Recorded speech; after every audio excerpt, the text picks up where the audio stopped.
Bienvenue sur Le Bonheur me va si bien, le podcast qui vous aide à révéler votre richesse intérieure et à construire la vie qui vous ressemble.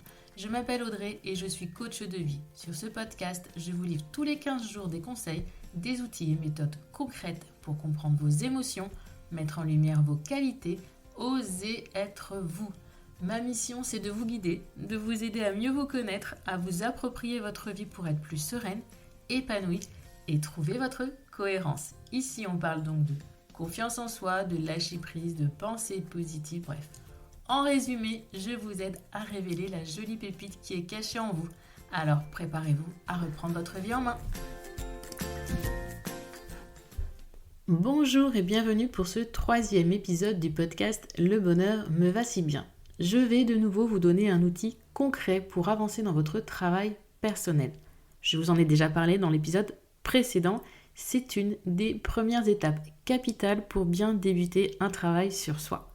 Un outil très efficace pour effectuer un bilan personnel mais aussi professionnel complet. Oui, cela peut également être utilisé dans le cadre de son travail.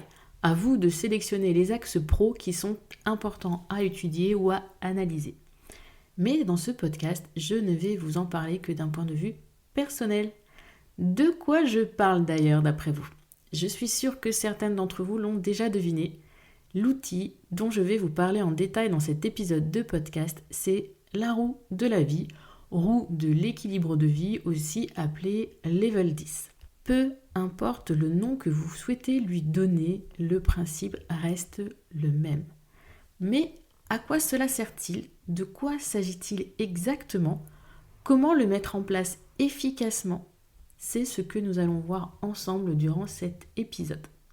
Donc commençons par une petite définition de cette roue de la vie, ou dite roue de l'évaluation de la vie.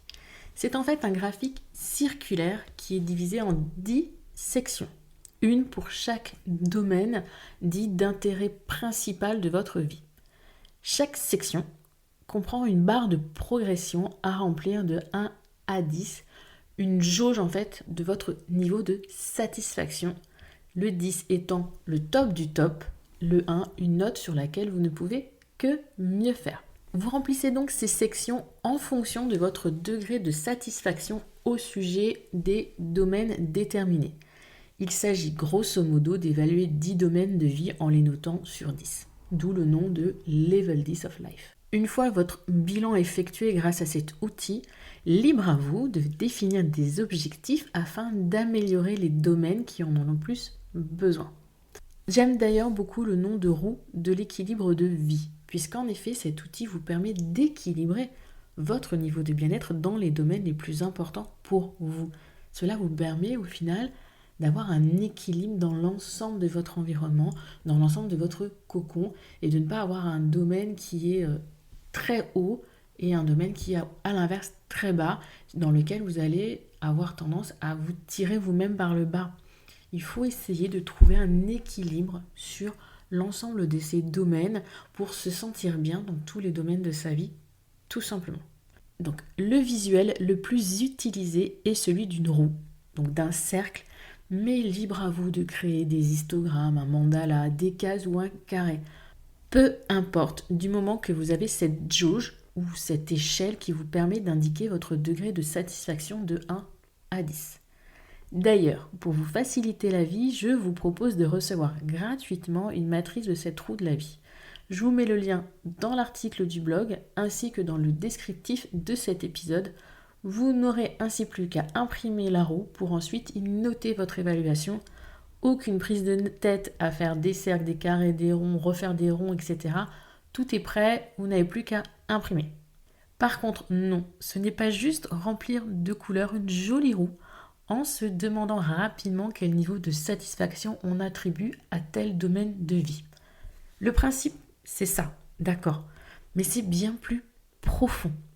C'est vraiment un outil d'introspection sur lequel il faut vous pencher et prendre le temps de le faire. C'est vraiment important que vous compreniez que c'est pas juste, voilà, je mets un peu de couleur là, un peu de couleur là, ça fait joli, c'est sympa, hop, je vais le coller dans mon bullet. Non, c'est la base du travail que vous allez faire sur les mois à venir. Je vais donc vous expliquer point par point comment procéder pour réaliser votre roue de la vie. Et si vous n'êtes pas au volant et que vous en avez la possibilité, prenez un papier et un crayon pour prendre des notes. Rappelez-vous dans l'épisode 2, la roue de la vie, c'est la seconde étape de votre plan de développement personnel. La seconde étape pour créer ce fameux plan d'action. Avant cela, je vous ai indiqué que vous deviez imaginer votre vie idéale.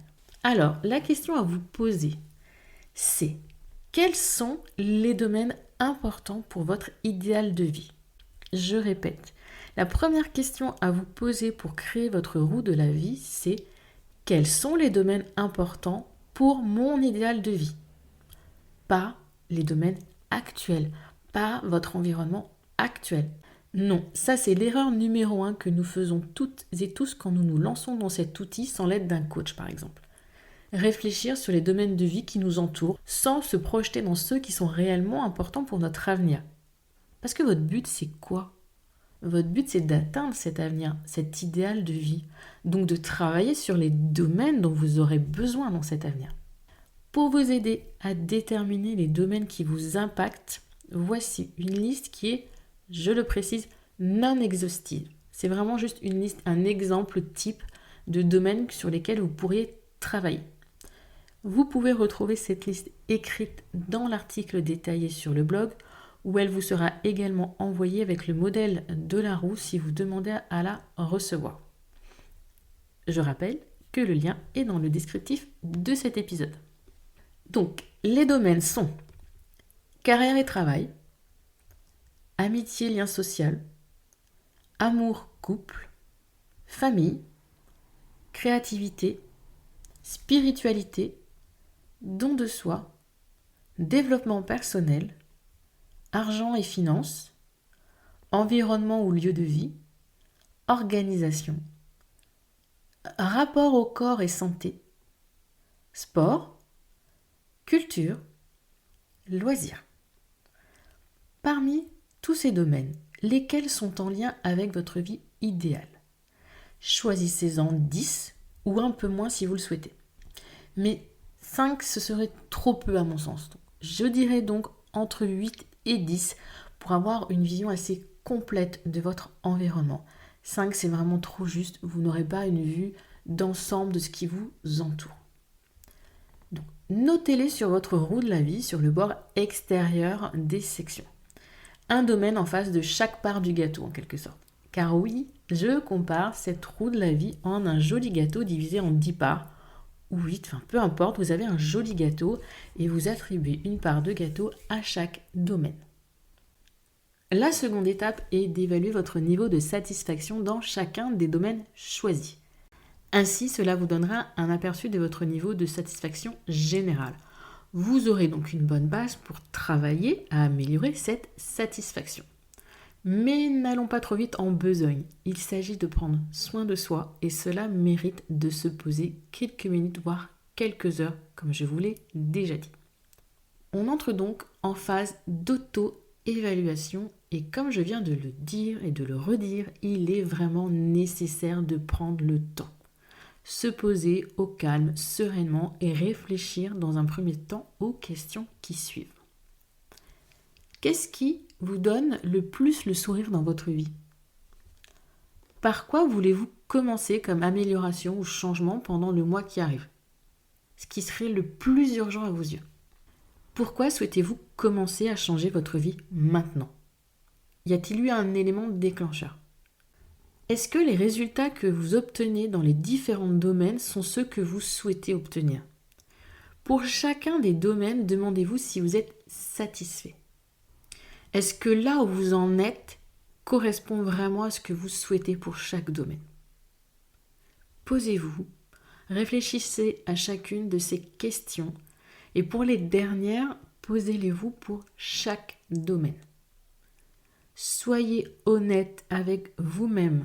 L'intérêt n'est pas de se mentir, d'exagérer, d'amoindrir certains défauts. Bien au contraire, il faut être objectif. Sans cela, sincèrement, il est inutile de perdre du temps à vous questionner et à faire cet exercice. Une fois cette seconde étape terminée, vous pouvez vous pencher plus sérieusement sur la roue de la vie pour y indiquer le degré de satisfaction dans chaque domaine. C'est à vous de déterminer où vous vous situez sur une échelle de 1 à 10. C'est une estimation, un ressenti très personnel. Vous aurez beau m'indiquer, vous sentir comme ceci ou comme cela, je ne pourrai pas décider à votre place où mettre le curseur. Impossible. Donc, je vais vous donner des exemples pour que vous compreniez mieux le fonctionnement. Si je prends le domaine carrière et travail, vous vous sentez bien dans votre travail, vous manquez peut-être un petit peu de motivation, mais vous ne vous plaignez pas de votre activité, elle vous convient dans sa globalité. La note pourrait être 7 à 8. Au contraire, votre travail vous sort par les yeux. Vous avez envie de progresser, mais vous êtes bloqué au même poste depuis des années, vous n'en pouvez plus. Là, ce serait peut-être 2, 3, voire moins. Personne ne pourra donner cette estimation pour vous. Je pourrais moi vous guider par rapport à des questions précises. Cependant, seul vous êtes capable de ressentir cette estimation par rapport à l'ensemble de votre environnement, des facteurs clés de chaque domaine. Je rajouterai même qu'en fonction du jour où vous effectuez cet exercice, vos réponses pourraient changer. Aussi, essayez d'être dans un état d'esprit le plus neutre possible. C'est-à-dire pas en colère contre votre boss ou votre mari par exemple, ni non plus excité comme une puce à l'idée de partir en vacances. Mais faites au mieux. Pour en revenir à l'exercice, après vous être interrogé sur chaque domaine, questionné sur votre niveau de bien-être, vous pouvez prendre votre roue de la vie et colorier les tranches en fonction du niveau de satisfaction. Si je reprends mon exemple carrière et travail, je pourrais soit colorier jusqu'au niveau 7, soit jusqu'au niveau 3. Une fois tous vos domaines mis en couleur, vous vous rendrez très vite compte de là où le bas blesse et de vos axes de travail prioritaires. Mais avant que je n'oublie, je reviens rapidement sur votre roue mise en couleur. L'idéal serait de marquer d'un trait plus épais le niveau atteint, donc le niveau 7 ou le niveau 3 pour carrière et travail. Ainsi, lorsque vous progresserez dans les mois à venir, vous pourrez colorier les prochains niveaux, sans perdre de vue le niveau de départ. C'est ça qui est aussi intéressant. Car oui, outre l'outil de bilan, cette roue de la vie sera également un outil de suivi. Alors, je vous conseille fortement de la reprendre tous les trimestres afin de faire un point sur votre évolution, de réajuster vos objectifs ou vos actions si besoin était. Et d'avoir ce trait plus épais va vous permettre très facilement, visuellement, de vous rendre compte de votre progression, ce qui est tout de même toujours très encourageant. Alors je récapitule. Tout d'abord, choisir les 8 à 10 domaines de vie les plus importants pour construire la vie qui vous ressemble. Ensuite, vous interrogez sur votre niveau de satisfaction dans chacun des domaines choisis et y répondre honnêtement. Puis, notez son niveau de satisfaction sur la roue de la vie en coloriant la jauge jusqu'à la note attribuée au domaine. Marquez d'un trait plus épais le niveau atteint pour suivre l'évolution dans les mois et années à venir. Et enfin, prendre rendez-vous avec vous-même pour effectuer un premier bilan dans 3 mois. D'ailleurs, après cette auto-évaluation, il vous faudra définir des objectifs précis et détaillés pour atteindre le niveau 10 dans tous les domaines ou tenter de vous en approcher le plus possible. Je vous rappelle qu'il faut vous limiter à 3 objectifs afin d'éviter de trop vous éparpiller et donc de vous concentrer sur ce qui est réellement important maintenant.